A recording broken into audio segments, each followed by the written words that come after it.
There's nothing wrong with a little bit of old school. I think some of the things that we stopped doing that we used to do back in the day, perhaps those things can be answers to some of the challenges that we face today. Perhaps.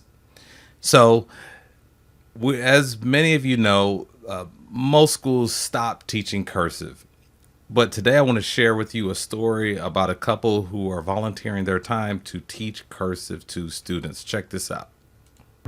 Making a difference, a couple in Gary, Indiana is on a mission to teach young people cursive writing. I love that. They say it's a necessary skill. I agree. And something that all young people need to learn. Leanne Trotter has their story.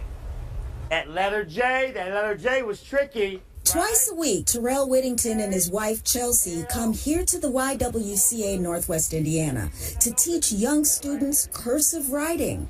Now, off the bat, this is a beautiful scene here. It's a beautiful scene. This is after school hours, and these kids are locked in. They're not messing around. They're locked in. They are learning cursive, and this couple, they're giving of their time and energy, and the students are respecting it. That's a beautiful thing to see.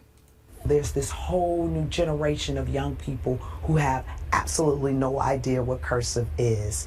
And so he said, why don't we reintroduce that and see what we can do in our community? All right, I like that. I like that enthusiasm, guys. A few months ago, they decided to create a curriculum after discussing how many school districts are no longer teaching cursive writing.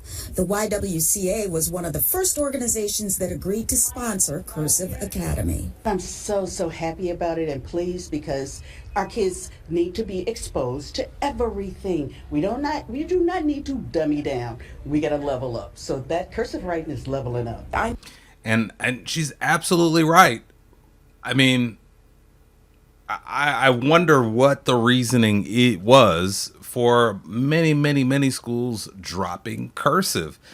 And I think perhaps that was some of the thinking that drove that decision, that let's make it easier. We need to focus more on writing and reading skills. We have to drop something. We have to make it easier.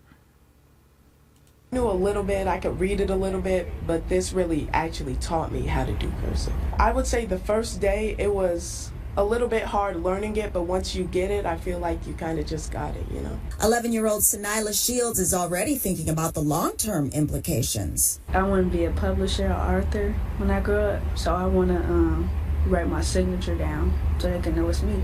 This course is free for these students because the Y is sponsoring classes for its members. It's just wonderful to see how my husband came up with an idea and our community has rallied around us to get it done. Yes, good job. And what's amazing, I don't know how they were able to do it, but they were able to encourage the students to be motivated to give of their time outside of school. Students are very particular about that.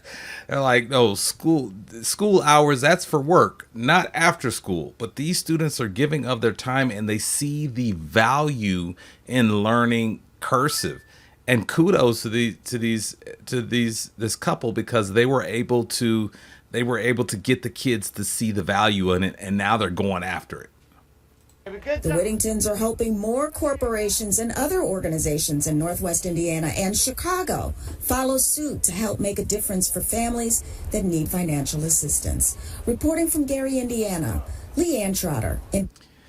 So beautiful story there. Beautiful story there. That is a skill that I just, for whatever reason, a lot of schools have decided to drop it from their curriculum. And I think that it's definitely going to make a difference in the lives of these students, because there is still a wealth of information that is out there that is written in cursive. And so you need to be able to read it in order to access it. And as the young lady said, she wants to be able to sign her name like every other author.